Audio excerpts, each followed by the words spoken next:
মায়ের সাথে বাজারে যাওয়ার জন্য আমি পুরোপুরি রেডি হয়ে গেছি। আর এবারে আমি কোথায় যাব সেটা দেখতে থাকো। চলো গুটি গুটি পায়ে এবার আমি নিচে চলে যাই। আমি নিচে চলে এসেছি। এরপর দেখো আমাদের এই জায়গাটা এমনিতেই অনেক সুন্দর, আর এই মসজিদের জন্য যেন সৌন্দর্য আরও বেড়ে গেছে।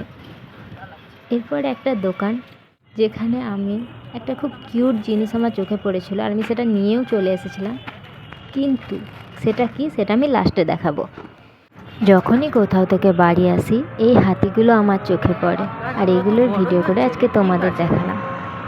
এরপর চলো আমি বাড়ি চলে এসেছি, আর কি এনেছিলাম সেটা হচ্ছে এটা হচ্ছে মাশমেলো। আর এটা কেমন খেতে, কী রকম খেতে তোমরা অনেকেই জানো। আমার এটা অনেক পছন্দের জিনিস, তাই নিয়ে এসেছিলাম। আর দেখো এটা কত সুন্দর,